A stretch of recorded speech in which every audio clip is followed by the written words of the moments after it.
Buenas tardes, querido grupo, bienvenidos o buenos días, buenas noches, no sé en qué momento del día tú estás viendo este episodio. Vamos a estudiar la Biblia. Entonces, primero que todo, vamos a orar.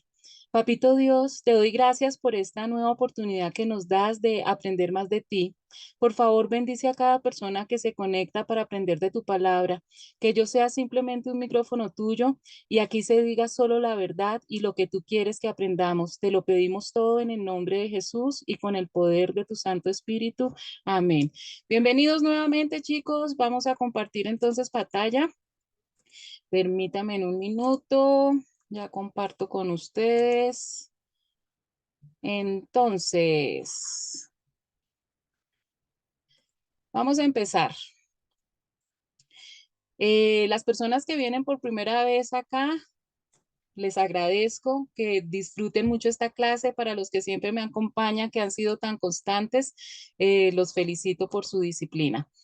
Para los que no saben, estamos en un grupo que se llama Del Génesis al Apocalipsis. Estamos haciendo un estudio de los libros del Nuevo Testamento. Ya estudiamos los cuatro evangelios: Mateo, Marcos, Lucas, Juan, el libro histórico que es Hechos de los Apóstoles, y estamos terminando las cartas paulinas. Ya estudiamos Romanos, Primera y Segunda de Corintios, Gálatas, Efesios, Filipenses, Colosenses, Primera y Segunda de Tesalonicenses, Primera y Segunda de Timoteo. Esta es nuestra clase número 76. Las personas que quieran escuchar y aprender de las 75 clases anteriores, simplemente entran a YouTube, ponen Liliana Parga y allí encuentran todas las clases anteriores. Vamos a ver hoy el penúltimo libro, la penúltima carta que Pablo escribió, que es Tito. La carta dirigida del apóstol Pablo a Tito. Eso es lo que vamos a ver en el día de hoy. Entonces, tomen apuntes, su cuadernito, su esfero, su bebida preferida y pónganse cómodos para poder aprender un poquito más del manual de instrucciones. Lógicamente, esta carta es escrita por el apóstol Pablo, es muy cortititica, por eso de pronto la clase no va a ser tan larga hoy, tiene 3 capítulos y fue escrita alrededor del año 64 después de Cristo. Si ustedes me acompañaron en la clase anterior que terminamos segunda de Timoteo, aprendimos que la última carta que Pablo escribió antes de ser ejecutado fue precisamente la que vimos hace 8 días, segunda de Timoteo. Fue escrita posteriormente a esta. Entonces, aunque es la penúltima en el Nuevo Testamento, porque recuerden ustedes que están clasificados en el Nuevo Testamento no cronológicamente, sino por el tamaño de la carta. Entonces, por eso esta es la penúltima, aunque en realidad la última que Pablo escribió fue segunda de Timoteo. Cuando Pablo escribió esta carta a Tito, se encontraba en Macedonia. También, a diferencia de las anteriores cartas que hemos visto, no se encontraba en Roma preso, sino se encontraba en Macedonia. Al igual que Timoteo, Tito era uno de los colaboradores de confianza de Pablo. Timoteo también un muchacho muy joven, Tito al igual. Pablo lo utilizó mucho y los quería a los dos como si fueran hijos.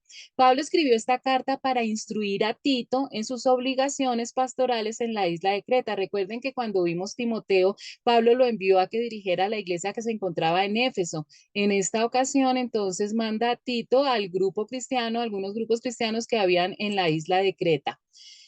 Pablo aconseja a Tito sobre lo que debe enseñar en la iglesia y cómo debía organizarla, especialmente en vista de la presencia de falsos maestros. Entonces, esto es una carta que utilizan mucho los pastores, los ministros cuando van a formar una nueva iglesia, pero que también nos sirve a nosotros, así no seamos líderes de iglesia o seamos ministros, para saber en qué tipo de iglesia nos encontramos, porque es una serie de consejos y de instrucciones que el apóstol Pablo le da a Tito de cómo primero debe organizarse una iglesia cristiana de sana doctrina y qué tipo de líderes son los que deben estar a la cabeza de esas iglesias. Entonces, para los que van a formar una iglesia o para los que pertenecemos a una iglesia, pues es muy importante conocer todas estas instrucciones para saber si nos encontramos en una iglesia de sana doctrina. Y sin más preámbulos, empecemos. Entonces, Tito, capítulo 1, versículos del 1 al 4. Permítame, tomo un poquito de agua.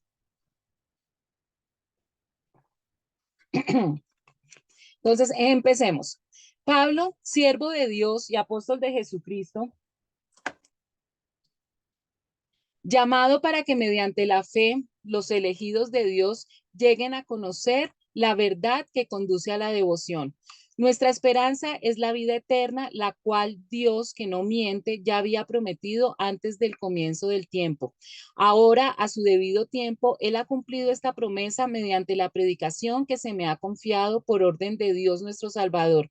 A Tito, mi verdadero hijo en esta fe que compartimos, que Dios el Padre y Cristo Jesús nuestro Salvador te concedan gracia y paz. Jesús elige a los candidatos más improbables para dar testimonio de su nombre y de eso era muy consciente Pablo. Él sabía que era el más indigno, él había sido perseguidor de los cristianos y por eso, como lo hemos visto antes, Pablo siempre comienza sus cartas dando un saludo y recordándoles que aunque él no hizo parte del grupo original de los apóstoles, sí él fue escogido como apóstol por Jesucristo resucitado. Muchas veces nosotros también, cuando estamos al servicio del Señor, lo más probable es que no seamos los candidatos ideales, pero esto nos muestra que Dios no se equivoca, sino que Dios nos va preparando poco a poco para que podamos ejercer esto tan bonito como es enseñar la palabra de Dios. Por eso es que Pablo le dice a Tito, fui enviado para proclamar fe a los que Dios ha elegido y para enseñar a conocer la verdad sobre la salvación. Y esta carta comienza con lo más importante. ¿Cuál es el mayor propósito de todos los cristianos? Enseñarle a todas las personas que están a nuestro alrededor la verdad sobre la salvación. Recuerden que Dios hizo un mundo perfecto, pero respetando el libre albedrío que Dios nos regaló, nuestro representante legal Adán tomó la decisión de desobedecerlo y por eso perdimos ese paraíso perfecto. Eso nos lo cuenta Génesis. Y todo el manual de instrucciones, toda la Biblia lo que nos enseña es cómo podemos volver a recuperar ese paraíso que perdimos en el Génesis y es a través de un plan de salvación que el Padre nos da a través de Jesucristo y esa es la labor que todos los que estamos al servicio del Señor Jesucristo hacemos y Pablo le está enseñando esto a Tito, que recuerde que eso es lo más importante. Esta verdad nos da confianza de que tenemos la vida eterna, la cual Dios, quien no miente, nos prometió antes de que comenzara el mundo. La belleza de conocer la verdad salvadora es que vamos a tener una vida con gozo y con esperanza, porque sabemos que tenemos acceso a la vida eterna y todos los beneficios que eso trae. Tito era uno de los compañeros de ministerio más confiable y más antiguo cuando Pablo necesitaba poner orden en las circunstancias más difíciles, Tito era el indicado. Totalmente lo contrario de lo que habíamos estudiado con Timoteo. Recuerdan que Timoteo era tímido y Pablo tuvo que en sus cartas estar alentándolo para que recordara que Dios es el que nos da el poder y nos da la valentía. Pues Tito era totalmente lo contrario, era extrovertido, era echado para adelante, no le tenía miedo a nada y por eso cada vez que había algún problema era Pablo el que nombraba a Tito para que fuera a resolver problemas que de pronto se presentaban en algún momento. Versículo 5:9. Te dejé en Creta para que pusieras en orden lo que quedaba por hacer y en cada pueblo nombraras líderes de la iglesia de acuerdo con las instrucciones que te di. El líder debe ser irreprensible, esposo de una sola mujer. Sus hijos deben ser creyentes, libres de sospecha, de libertinaje o de desobediencia. El obispo tiene a su cargo la obra de Dios y por lo tanto debe ser irreprensible, no arrogante, ni iracundo, ni borracho, ni violento, ni codicioso de ganancias malavidas. Al contrario, debe ser hospitalario, amigo del bien, sensato, justo, santo y disciplinado. Debe apegarse a la palabra fiel según la enseñanza que recibió, de modo que también pueda exhortar a otros con la sana doctrina y refutar a los que se opongan. Pablo le dice a Tito que lo dejó en la isla de Creta para que pudiera terminar el trabajo que ya Pablo había empezado y que allí nombrara ancianos. Recuerden que los ancianos son los líderes, los ministros o los pastores. y Pablo le dice que en cada ciudad, Creta es una isla que queda al sur de Grecia, no es una isla tampoco tan pequeñita, y había varias ciudades donde Pablo anteriormente había dejado pequeños grupos cristianos. Entonces le pide a Tito que por favor vaya y visite esos grupos cristianos para que organice ya la iglesia. Entonces lo primero que tiene que hacer es nombrar ancianos, que es el título que se le da a los líderes, también a veces se les dice obispos. Esto de ancianos no necesariamente era porque tuvieran más edad, aunque por lo general son personas de más edad por la experiencia y por los estudios, pero simplemente se refiere a los líderes de cada ciudad.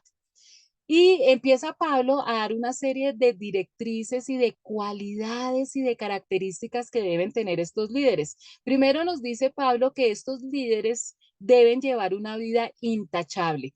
Primero, esposo de una sola mujer. Y cuando se refiere a esposo de una sola mujer es literalmente.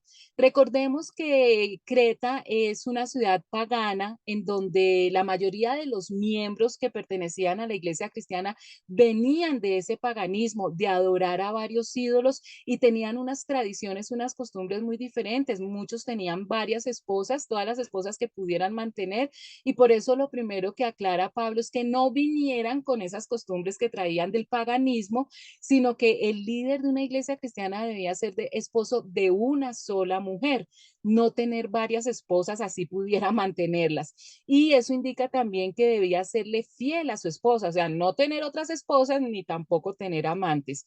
Eso también se ha malinterpretado un poquito cuando a veces en algunas iglesias no se nombra un líder si no es casado, haciendo referencia a esta advertencia, pero Pablo no se refería a esto. Cuando dice que esposa de una sola mujer, se refiere a eso, que no debe tener varias mujeres. Y claro que con las siguientes instrucciones, pues sí se podría llegar a concluir que lo ideal es que el líder, el ministro de una iglesia, pues tuviera su hogar, estuviera casado. Pero hay excepciones en que personas llegan a cierta edad y por muchos motivos no han tenido, no han formado su hogar, no tienen esposa. Y eso no es una razón para no nombrarlos como ancianos o como líder de una iglesia. Lo segundo es que sus hijos deben ser creyentes y que no tengan una reputación de ser desenfrenados ni rebeldes. Miren que esto también es muy importante, esta advertencia, porque es verdad que existen muchos hogares en donde habiendo padres buenos, existen hijos malos, y también lo contrario, con padres malos hay hijos buenos, pero esa es la excepción a la regla. Lo común es que si hay unos padres buenos que siguen todas las directrices de disciplina, de amor y de enseñanza, sus hijos también van a coger el camino correcto. Por eso es que Pablo advierte, por favor, estos líderes deben dar ejemplo primero con sus hogares. Para poder liderar bien una iglesia, tienen que demostrar que lideran bien su hogar. Un líder de la iglesia es un administrador de la casa de Dios, y administrar significa mucho, no solamente es saber enseñar, sino también tener los dones para resolver problemas y para administrar la parte del dinero.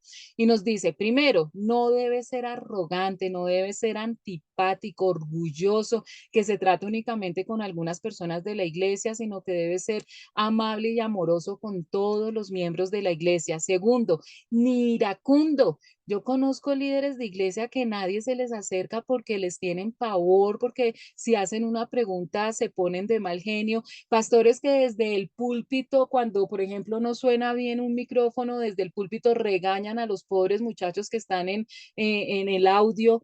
Entonces, Pablo dice, no, un líder de iglesia no puede ser iracundo. Tercero, ni emborracharse. Y se van a dar cuenta ustedes que esta es una de las advertencias que Pablo repite mucho. Entonces, como que también hay mucha costumbre por lo que vienen también de costumbres paganas.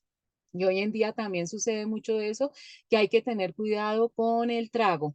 Cuarto, ni ser violento. Eso va pegado a no ser arrogante ni a ser iracundo, mucho menos que haya violencia ni verbal ni física. Quinto, ni deshonesto con el dinero. Por lo general en las iglesias de sana doctrina, el anciano, el obispo o el pastor no se encarga directamente de las finanzas. Eso es lo más sano. Para eso están los diáconos o un grupo especial que nombren para eso. Pero sin embargo, la advertencia no sobra, y por eso también el líder debe saber de administrar para poder las personas que estén a su cargo, pues también poder aconsejarles. Siguen las instrucciones. Debe recibir huéspedes en su casa con agrado y amar lo que es bueno. En la época de Pablo y uno de los requisitos del pueblo de Israel, cuando Dios hace todos los pactos con el pueblo de Israel, es que debían ser debían hospedar al extranjero y ser muy amable con el extranjero y literalmente tener sus puertas abiertas de la casa. Hoy en día, pues lógicamente eso no sería tan fácil por todos los problemas que tenemos hoy en día de inseguridad. Pero cuando se habla de recibir huéspedes en su casa, no se refiere únicamente a su casa donde él vive, sino también a la casa de Dios, a la iglesia y a su propio corazón, no hacer acepción de personas, sino recibir con agrado a todas las personas que llegan a la iglesia y lógicamente amar lo que es bueno. Debe vivir sabiamente y ser justo, y esta es una característica que debemos tener todos los cristianos, buscar la sabiduría. La misma Biblia nos enseña que nosotros debemos pedirle a Dios que nos dé sabiduría. En la medida que estudiamos la palabra de Dios, nos hacemos más sabios y eso a su vez nos hace también que seamos más justos en las decisiones que tomamos. Tiene que llevar una vida de devoción y disciplina. La devoción se refiere a esa intimidad que se tiene con Jesucristo a través de la oración, a través del devocional, de escuchar prédicas, de alabar. Entonces, un líder de iglesia, como todos los cristianos, debemos tener una vida de devoción día a día, estar cerquita al Señor Jesucristo. Y para eso hay que ser disciplinados y constantes. Así como nosotros alimentamos nuestro cuerpo debidamente y no comemos cada 8 días, también la parte espiritual también la tenemos que alimentar todos los días, varias veces al día. Debe tener una fuerte creencia en el mensaje fiel, la importancia de conocer correctamente la verdad de la palabra de Dios para sí mismo enseñarla. Cuando nosotros somos fieles en el mensaje, y enseñamos ese mensaje fiel, animamos a otras personas. Una sana enseñanza demuestra que Dios no se equivoca, que Dios tiene bajo control las cosas y que Dios nos ama profundamente. Y eso también nos ayuda para que las personas que están equivocadas se den cuenta de su error y puedan corregir sus vidas. Vamos para los versículos 10 al 12 que dice, y es que hay muchos rebeldes, charlatanes y engañadores, especialmente los partidarios de la circuncisión. A esos hay que taparles la boca, ya que están arruinando familias enteras al enseñar lo que no se debe y lo hacen para obtener ganancias malavidas. Fue precisamente uno de sus propios profetas el que dijo, los cretenses son siempre mentirosos, malas bestias, glotones, perezosos. Analicemos un poquito este pasaje. Aquí Pablo nuevamente toca un tema que ha tratado en las 13 cartas, los falsos maestros, porque fue un problema gravísimo en la época de Pablo hace 2000 años y sigue siendo un problema hoy en día. Participar en conversaciones inútiles abre una puerta para que estemos al lado de falsos maestros. Ellos utilizan esas conversaciones inútiles, banales, superficiales para engañar a otras personas. Por eso Pablo desde Timoteo nos está anunciando, por favor, no se metan en conversaciones simplonas, inútiles. Estas personas, estos falsos maestros, insisten en que es necesario circuncidarse para ser salvo. Entre todas las mentiras que ellos propagan en esa época, lo que más estaban enseñando era que para ser cristiano una persona debía circuncidarse, es decir, seguir con las leyes y las tradiciones judías. Y hoy en día eso es un gran problema también. Yo me imagino que ustedes tendrán algún conocido, algún familiar que han salido de iglesias, iglesias cristianas sanas y se han unido a grupos que se conocen como cristianos mesiánicos, cristianos judaizantes. Y Pablo desde hace 2000 años está advirtiendo que ellos son falsos maestros, aquellas personas que dicen que para ser buen cristiano hay que circuncidarse, hay que guardar el sábado, hay que celebrar todas las fiestas judías, hay que colocarse la kippah y hay que hablar hebreo, porque eso es lo que enseñan y eso no es cierto. Y miren cómo es de contundente Pablo. Pablo dice a estas personas que enseñan eso, hay que callarlos, porque con sus falsas enseñanzas alejan a familias enteras de la verdad y solo lo hacen por dinero. Este tipo de falsos maestros no les importa la calidad de cristianos que preparen, sino la cantidad de gente que tengan en sus iglesias para poder recibir más dinero. Y cuando se engaña a una persona diciéndole que hay que hacer algo para adquirir la salvación, estamos menospreciando el sacrificio que Jesucristo hizo en la cruz. Pareciera que no hubiera sido suficiente la sangre que Cristo derramó en la cruz, sino que nosotros tenemos que hacer cosas para poder obtener la salvación o para poder que la salvación permanezca en nuestra vida, y eso es una total mentira. Incluso uno de sus propios hombres, Pablo le está diciendo a Tito que los mismos cretenses, hay un profeta entre ellos que tiene un dicho que lo enseña a todo el mundo, y este cretense dice: todos los cretenses son mentirosos, animales crueles, glotones y perezosos. Pues lógicamente aquí este profeta de Creta está exagerando totalmente, está generalizando, debía haber muchos cretenses que no eran así, pero tenían tan mala fama los cretenses que se volvió un dicho en que todos los cretenses eran mentirosos. Por eso es que Pablo le está advirtiendo a Tito que tenga cuidado, porque recordemos que la iglesia cristiana estaba formada por antiguos paganos cretenses, y de pronto habían infiltrados, gente que verdaderamente no se había convertido, sino que entra a la iglesia cristiana para poder desviar a los verdaderos cristianos a caminos incorrectos. Versículos 13-16. Y es la verdad, por eso repréndelos con severidad a fin de que sean sanos en la fe y no hagan caso de mitos judíos ni de lo que exigen esos que rechazan la verdad. Para los puros todo es puro, pero para los corruptos e incrédulos no hay nada puro. Al contrario, tienen corrompidas la mente y la conciencia. Profesan conocer a Dios, pero con sus acciones lo niegan. Son abominables, desobedientes e incapaces de hacer algo bueno. Todas estas características son de los falsos maestros. Y Pablo, mire que él no tiene pelos en la boca y con toda certeza dice: a estos personajes hay que reprenderlos con severidad, porque inclusive se les está haciendo un bien a ellos, porque muchos de ellos cuando se confrontan de que están haciendo algo incorrecto, corrigen su camino y los podemos, dice Pablo, primero fortalecerlos en la fe. Y les aconseja a Tito, Pablo le dice a Tito que por favor entrene siempre a los miembros de su iglesia que dejen de prestar atención a mitos judíos y a los mandatos de aquellos que se han apartado de la verdad. Entonces volvemos, nada que enseñen que está por fuera de la Biblia es verdad. Para nosotros saber si lo que nos están enseñando es lo correcto, tenemos que ir al manual de instrucciones. Ustedes no le deben creer absolutamente a nadie, ni a mí. Todo lo tienen que corroborar con la palabra de Dios. Y si la Biblia no lo dice, pues no es verdad. Y si la Biblia lo dice, es verdad. Pablo dice: todo es puro para los de corazón puro, para los corruptos e incrédulos nada es puro, porque tienen la mente y la conciencia corrompida. Entonces recuerden que nosotros debemos ser mansos, pero no mensos. El hecho de que muchas veces una persona con corazón puro ni siquiera se imagine que haya gente tan malvada que enseñe falsedades, no es una excusa para que caiga en la mentira. Ya debemos saber que debemos corroborar con la Biblia todo lo que nos enseñan. Tales personas, dice Pablo, afirman que conocen a Dios, pero lo niegan con su manera de vivir. Son detestables y desobedientes, no sirven para hacer nada bueno.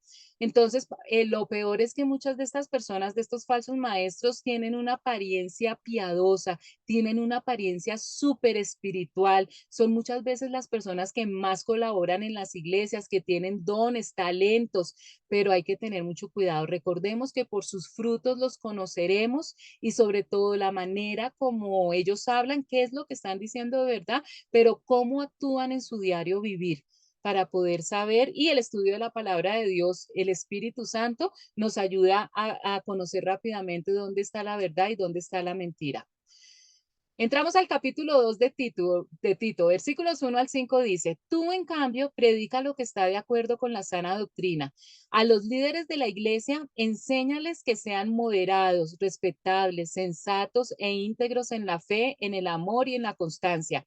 A las ancianas, enséñales que sean reverentes en su conducta y no calumniadoras ni adictas al mucho vino. Deben enseñar lo bueno y aconsejar a las jóvenes a amar a sus esposos y a sus hijos, a ser sensatas y puras, cuidadosas del hogar, bondadosas y sumisas a sus esposos, para que no se hable mal de la palabra de Dios. Entonces aquí Pablo le está recalcando a Tito y a todos nosotros que lo más importante es la sana doctrina. Y le dice a Tito, fomenta la clase de vida que refleje la sana enseñanza. Entonces, no basta únicamente con conocer la verdad, sino que hay que enseñar la verdad. Pero lo más importante es practicar esa verdad que enseñamos. Y Pablo empieza a dar una lista de las características que deben tener los diferentes miembros de una iglesia. Entonces, primero Pablo le dice a Tito, enseña a los hombres mayores, primero a qué? A ejercitar el control propio. Yo no sé por qué a medida que pasan los años, como que las personas nos vamos volviendo más gruñones. Entonces, los ancianitos se caracterizan no por su bondad, sino porque son amargados y son regañones y no aguantan nada y no son tolerantes, pierden la paciencia fácilmente. Y por eso Pablo está diciendo que hay que ejercitar el control propio. Y eso viene para todos, porque al fin y al cabo todos vamos a ser ancianos y el control, perder el control es algo que no lo perdemos no lo aprendemos de la noche a la mañana. Aquí nos dice que hay que ejercitarlo, es decir, diariamente nosotros tenemos que aprender a dominar nuestras emociones. De igual manera que para tener un buen físico nosotros tenemos que ir al gimnasio todos los días, ejercitarnos, lo mismo para tener un buen carácter debemos ejercitarnos. Segundo, un anciano debe ser digno de respeto. El respeto no se gana con las amenazas, con ser gruñones, con ser intolerantes. El respeto se gana precisamente cuando hay sabiduría y hay justicia. Tercero, a vivir sabiamente. Y eso no solamente es para los hombres mayores, para los ancianos, sino para absolutamente todos los cristianos.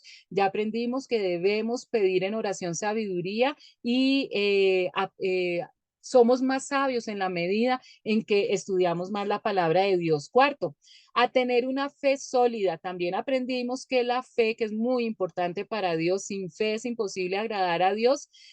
Aumenta nuestra fe oyendo la palabra de Dios y la vida de Jesucristo. Quinto, a estar llenos de amor y paciencia. Todo esto, estos 4 puntos que Pablo nos enseña de cómo debe ser un anciano, se resume en amor y paciencia. ¿Qué le dice a las ancianitas? Enseña a las mujeres mayores a vivir de una manera que honre a Dios. Primero, no deben calumniar a nadie ni emborracharse. Yo no sé si es que en la época de Pablo había un problema grave con el trago para las mujeres, porque da esta advertencia de que hay que decirle a las ancianas que no deben emborracharse ni juntarse, como ya están pensionadas, ya no están haciendo los oficios de la casa, entonces a juntarse a chismear y a calumniar. Segundo, enseñarles a otros lo que es bueno. Una ancianita que ya ha cumplido esa etapa de tener ordenada su casa, porque ya las fuerzas no son lo mismo, ya le ha pasado la batuta a otras generaciones, a veces se siente mal porque no puede hacer físicamente, ya no puede hacer todas las labores que hacía antes. Una de las cosas más hermosas que puede hacer una ancianita es orar, ser intercesora en oración, y eso es de las cosas más importantes que todos los seres humanos debemos hacer. Ustedes saben que la oración es muy importante. Entonces, para que las cosas cambien acá en este mundo físico, nosotros tenemos que acudir al mundo sobrenatural, y que las viejitas y también los ancianos, que las viejitas que ya no tienen prácticamente nada más que hacer, aunque deben seguir ejercitándose para no quedar totalmente tiesas, la mejor manera de poder pasar sus años de vejez con dignidad es orando, intercediendo por todas las personas que están a su alrededor. Y tercero, instruir a las más jóvenes, toda la generación que viene detrás de ella de muchachos, de muchachas jóvenes, toda la experiencia que ellas han tenido se la deben transmitir. Instruir a las muchachas jóvenes en qué? Entonces aquí viene para las chicas, a amar a sus esposos y a sus hijos. Miren, chicos, así como nosotros nos preparamos para ser profesionales, una carrera, estudiamos 5, 6, 10 años para ser profesionales, de la misma manera nosotros nos debemos preparar para ser esposas y para ser madres, lo mismo los hombres para ser esposos y para ser madres. Y toda la instrucción de cómo ser esposos y cómo ser padres las está en el manual de instrucciones. Segundo, a vivir sabiamente y a ser puras. Ustedes saben, ustedes se han dado cuenta que en todas las instrucciones está la sabiduría, no importa la edad, si es hombre, mujer, ancianos o jóvenes. A ser puras, a tener autoestima y a hacerse en respetar. Tercero, a trabajar en su hogar. Una de las mentiras, de las armas que el diablo ha utilizado y que le ha funcionado más es haberle metido a las mujeres en la cabeza que ser amas de casa era lo peor que le podía pasar a una mujer. Cambiar el ser reinas del hogar, en tener su propio castillo, organizarlo como ellas quieran para poder tener un esposo amoroso, proveedor y criar unos hijos con todas las cualidades para sacarlos al mundo, se volvió algo horrible para las mujeres. Satanás las engañó con esto. Entonces las mujeres dejaron el reinado en su hogar para irse a trabajar en una empresa, a marcar tarjeta, a estar con un jefe que las grite, que las maltrate, con compañeros de trabajo envidiosos, con aguantarse en un transporte unos trancones horribles para que le paguen un sueldo que por lo general se va en pagarle a la persona que le está criando a los hijos. Se cambió un manjar por una comida barata. Y eso le funcionó desafortunadamente muy bien al diablo porque las consecuencias que estamos viviendo hoy en día por haberse cambiado los roles en la familia y las directrices que Dios nos dio en la familia, la base de la sociedad, es el resultado de lo que estamos viendo hoy en los países. Cuarto, a hacer el bien. Quinto, a someterse a sus esposos. Esta palabra de someterse se volvió un tabú para las mujeres porque no se ha sabido enseñar, no se ha sabido explicar y eso también ya lo vimos para los que no han visto las clases anteriores, cuando estudiamos los evangelios, ahí estudiamos qué realmente qué significa la palabra someterse, que no significa esclavitud. Y una de las cosas más lindas que una mujer puede tener es su cabeza espiritual y su cabeza económica. Los roles, todos somos iguales, pero los roles son diferentes, simplemente es eso. Un cuerpo con dos cabezas es un fenómeno. Y Dios que todo lo hace perfecto, instruyó a cada miembro de la familia a tener su rol correspondiente. Cuando se cumplen todas estas cosas, dice Pablo, entonces no deshonrarán la palabra de Dios y tendríamos hoy en día sociedades totalmente diferentes. Versículos del 6 al 10. A los jóvenes, exhórtalos a ser sensatos. Con tus buenas obras, dales tu mismo ejemplo en todo. Cuando enseñes, hazlo con integridad y seriedad y con un mensaje sano e intachable. Así se avergonzará cualquiera que se oponga, pues no podrá decir nada malo de nosotros. Enseña a los esclavos a someterse en todo a sus amos, a procurar agradarles y a no ser respondones. No deben robarles, sino demostrar que son dignos de toda confianza para que en todo hagan honor a la enseñanza de Dios, nuestro Salvador. Faltaba el último grupo, los jóvenes, los muchachos jóvenes. Por eso Pablo dice, del mismo modo, anima a los hombres jóvenes a vivir sabiamente y sé tú mismo, le dice a Tito, porque él era joven, un ejemplo para ellos al hacer todo tipo de buenas acciones. Que todo lo que hagas refleje la integridad y la seriedad de tu enseñanza. Pablo es muy contundente con Tito y con Timoteo y con todos sus discípulos, todos los que estuvieron aprendiendo de Pablo, que una de las cosas más importantes es practicar lo que se enseña y hay que tener mucho cuidado porque pues todos somos humanos y los primeros ministrados debemos ser los mismos que enseñamos. Enseña la verdad para que no puedan criticar tu enseñanza. Entonces los que se nos oponen quedarán avergonzados y no tendrán nada malo que decir de nosotros. Enseñar la verdad nos da la garantía que aunque las cosas de pronto no están bien en el momento, porque habrá personas que nos critican, habrán personas que dirán que lo que estamos enseñando no es cierto, al final la verdad siempre va a prevalecer. Entonces nosotros no debemos preocuparnos porque la verdad siempre va a triunfar al final y los falsos maestros van a ser desenmascarados. Los esclavos, le hace hoy en día los empleados, siempre deben obedecer a sus amos, le hace jefes, y hacer todo lo posible por agradarlos. Eso también ya lo vimos en las cartas, en las primeras cartas que Pablo escribió, de cómo nosotros trabajamos es para Dios.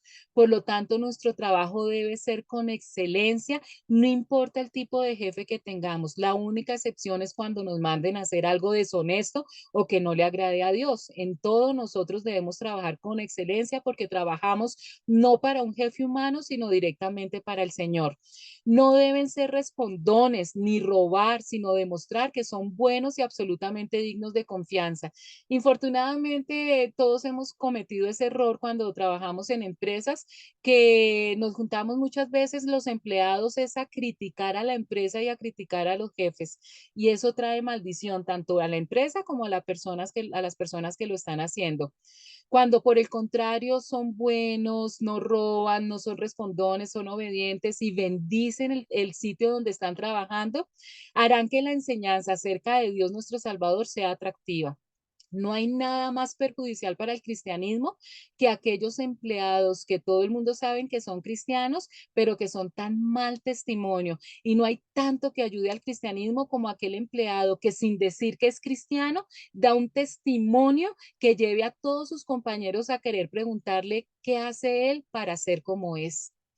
La mejor predicación es aquella que no se utilizan palabras cuando no es necesario, porque recuerden que en todo caso nuestra labor es compartir el plan de salvación.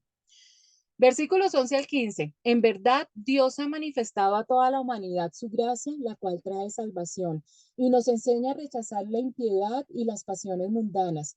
Así podremos vivir en este mundo con dominio propio, justicia y devoción, mientras aguardamos la bendita esperanza, es decir, la gloriosa venida de nuestro gran Dios y Salvador Jesucristo. Él se entregó por nosotros para rescatarnos de toda maldad y purificar para sí un pueblo elegido dedicado a hacer el bien. Esto es lo que debes enseñar. Exhorta y reprende con toda autoridad, que nadie te menosprecie. Y aquí está hablando Pablo de la gracia de Dios. Mire, ningún rango, ninguna clase ni tipo de humanidad está fuera de la salvadora influencia de la gracia de Dios. Jesucristo murió absolutamente por toda la raza humana. Recuerden que la salvación es gratis. Eso no significa que sea barata, porque la salvación costó hasta la última gota de sangre de Jesucristo. Para nosotros es gratis, pero tuvo un precio muy alto y absolutamente todos los seres humanos tenemos acceso a esa gracia de Dios. La gracia de Dios debe instruirnos a ordenar nuestras vidas correctamente. La única manera de nosotros darle las gracias a Dios por su gracia a través de Jesucristo es con la obediencia y teniendo vidas ordenadas. Así como es tan agradable vivir o compartir con una persona que es ordenada, ¿no es cierto? ¿O ustedes creen que es muy rico vivir con una persona desordenada? Mire, hasta el desorden, las personas desordenadas no les alcanza el tiempo para nada. Cuando una persona es desordenada, son aquellas que duran todos los días media hora buscando las llaves del carro. Cuando una persona es ordenada, hasta el tiempo le rinde. Entonces, si tú eres de las personas que dice, uy, es que a mí el tiempo no me alcanza para nada, tienes que mirar primero si estás haciendo más cosas de las que deberías, comprometiéndote con más cosas, o si estás siendo desordenado en tu vida. El orden hace que el tiempo alcance. Y de la misma manera que en el plano físico lo mejor es ser ordenado, en el plano espiritual también. Entonces, Pablo acá nos está enseñando que para tener vidas ordenadas tenemos que tener en cuenta tres cositas: el dominio propio, la justicia y la devoción. Ser ordenados en nuestras emociones, eso nos lleva a ser sabios y a ser justos, y todo eso lo logramos con unas vidas en devoción, es decir, en intimidad con Dios. Los cristianos debemos vivir esperando activamente el regreso de Jesús. Y esta es una enseñanza de Pablo que infortunadamente casi no se está tocando en las iglesias, chicos. Son muy pocas las iglesias que permanentemente están hablando del apocalipsis y de la segunda venida de Jesucristo. Es otra arma que Satanás ha utilizado muy bien. El miedo que le tienen al apocalipsis en muchas iglesias o totalmente la indiferencia al apocalipsis y hablar sobre la segunda venida de Jesucristo. Y la excusa es que desde hace 2000 años la gente está esperando la segunda venida de Jesús y mire que no llega. Pues les cuento que sí, desde hace 2000 años se está hablando de la segunda venida de Jesucristo, por lo tanto hoy estamos 2000 años más cerca de su venida. Y el esperar la venida de Jesucristo no solamente nos da unos premios especiales en el cielo, como lo vimos en la carta pasada a Timoteo, sino que nos da una vida llena de gozo, de esperanza y poder experimentar la paz que sobrepasa todo entendimiento. Eso nos trae beneficios y plus por todas partes cuando uno vive esperando el segundo regreso del Señor Jesucristo. Debes enseñar estas cosas y alentar a los creyentes a que las hagan. Tienes la autoridad para corregirlos cuando sea necesario, así que no permitas que nadie ignore lo que dices. Una de las características que lo vimos también en un estudio pasado que deben tener los líderes es que no fueran tan jóvenes porque eso les daba mucha inexperiencia, ¿no es cierto? Y un neófito no debería ponerse a liderar. Pero aquí hay unas excepciones con Timoteo y con Tito porque tuvieron un discipulado directo con Pablo y fueron entrenados de una manera especial, pero realmente eso les costó trabajo a ellos porque muchas personas mayores las despreciaban por su juventud. A uno mismo le ha pasado, ¿no es cierto? Que de pronto tiene uno consejería con una persona más joven o llega a una iglesia y está predicando una persona más joven y uno lo primero que dice, pero este muchachito, ¿qué me puede enseñar? Entonces Pablo le recuerda a Tito que él tiene toda la autoridad dada por el Espíritu Santo y que no se acobarde como le pasaba tanto a Timoteo.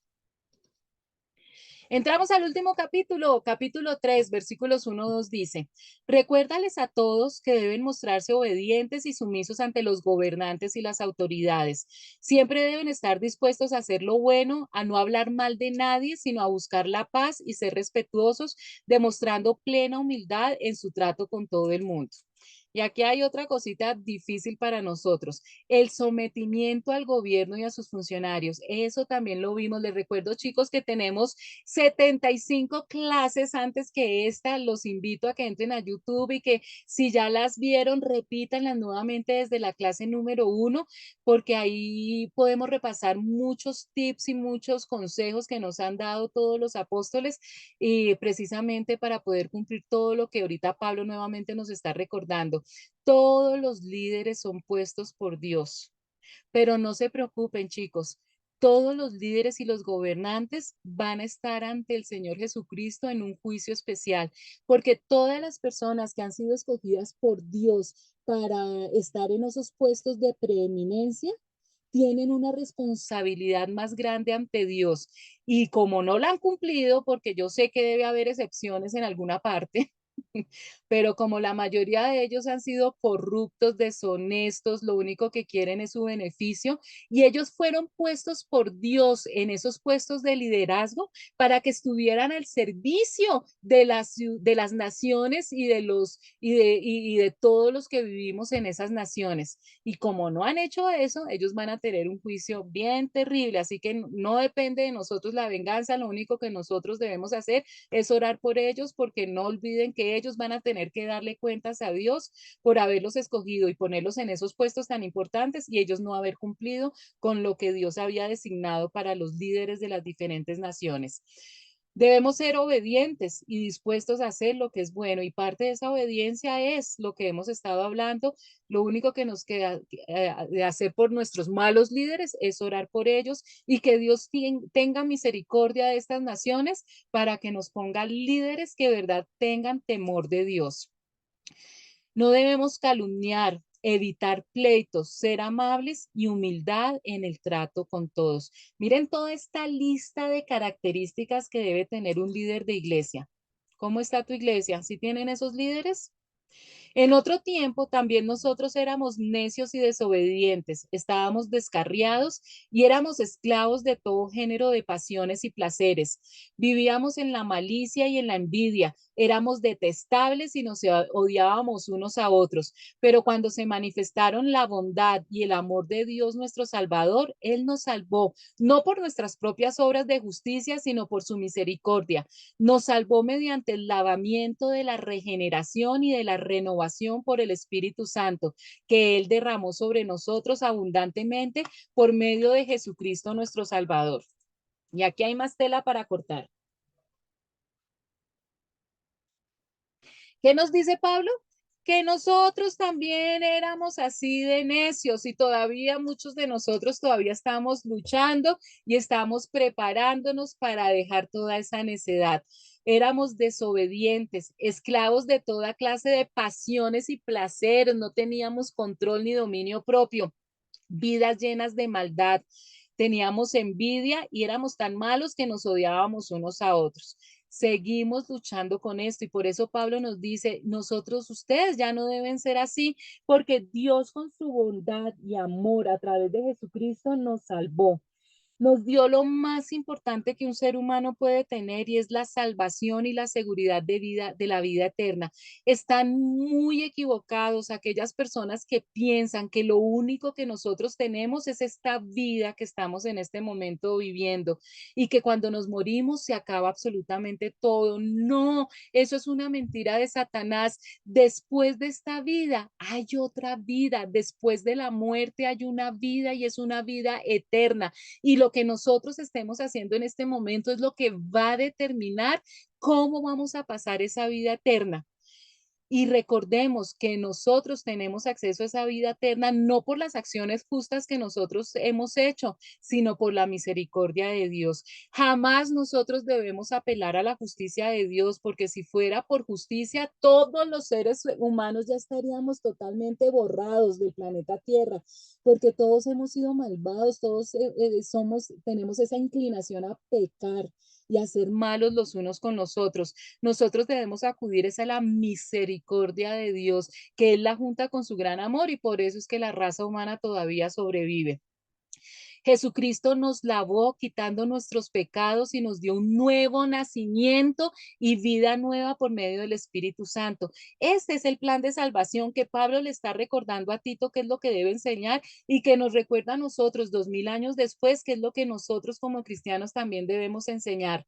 Perdimos el paraíso, la vida perfecta, pero gracias a Jesucristo la podemos recuperar con un nuevo nacimiento gracias a la obra del Espíritu Santo que hace en nosotros para poder cumplir con todas estas características que Pablo nos está enseñando.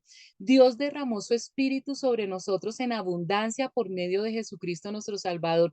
Nosotros solitos no podemos cumplir con estas características, dejar la envidia, los celos, amar a los que nos ofenden. Nada, esto lo pudiéramos hacer si no es por la gracia y por el poder del Espíritu Santo. Por su gracia, Dios nos hizo justos a sus ojos y nos dio la seguridad de que vamos a heredar la vida eterna. Cuando nosotros hemos tenido verdaderamente un nuevo nacimiento, es decir, cuando verdaderamente somos salvos, tenemos la seguridad de que vamos a estar en una vida eterna junto con el Señor Jesucristo. Versículo 7, 8.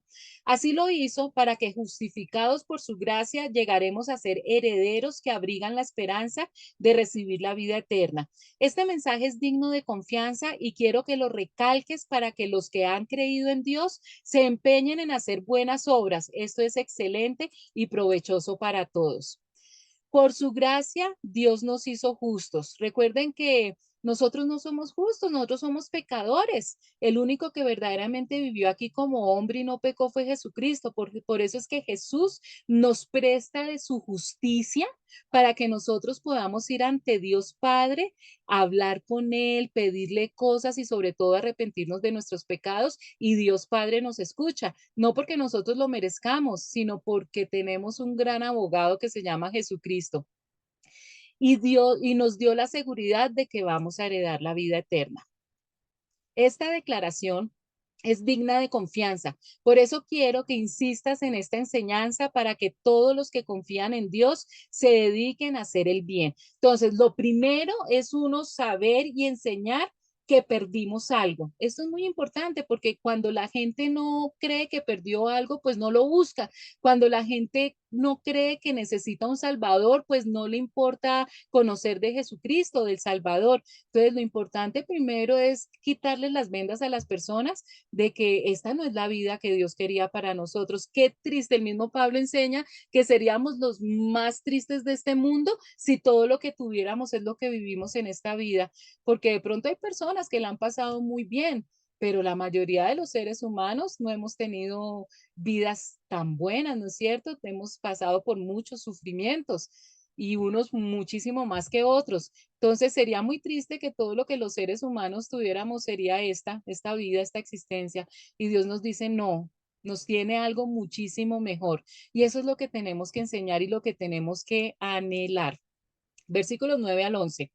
Evita las necias controversias y genealogías, las discusiones y peleas sobre la ley, porque carecen de provecho y de sentido. Al que cause divisiones, amonéstalos 2 veces y después evítalo. Puedes estar seguro de que tal individuo se condena a sí mismo por ser un perverso pecador. Nuevamente, como lo hizo con Timoteo, Pablo nos está diciendo que no nos metamos en discusiones necias. Eso le decía a Timoteo. Y aquí ya especifica en aquellas discusiones sobre listas de linajes. Eso se refiere a genealogías. Parece que los rabinos judíos empleaban su tiempo en construir genealogías imaginarias para los personajes del Antiguo Testamento. Entonces, mire, no tenemos tiempo que perder en discusiones banales y superficiales porque el tiempo se acerca donde ya llega el momento de la segunda venida de Jesucristo para restablecer el orden. Y el que se salvó y el que ha rechazado a Jesucristo se va a perder. No tenemos tiempo para estar discutiendo en cosas banales. Y aquí nos dice Pablo, en cosas de la ley y en cosas de genealogías. Entonces, eso de que es que yo vengo de tal familia y mi apellido es tal y tengo sangre azul y ustedes no saben quién soy yo, eso es una pérdida del tiempo y al final no vale absolutamente nada. Las únicas genealogías que importaban en la Biblia era la de Jesucristo. El único árbol genealógico que nos importa es el de Jesucristo, porque eso era la prueba de todas las profecías del Antiguo Testamento, la genealogía de Jesucristo, de que Él era el Mesías. Por eso es la única importante. Del resto, todos los seres humanos somos exactamente iguales. Entre ustedes hay individuos que causan divisiones. Dales una primera y una segunda advertencia. Después de eso, no tengas nada más que ver con ellos. Otra de las estrategias que le funciona a Satanás es hacerle perder el tiempo a las personas.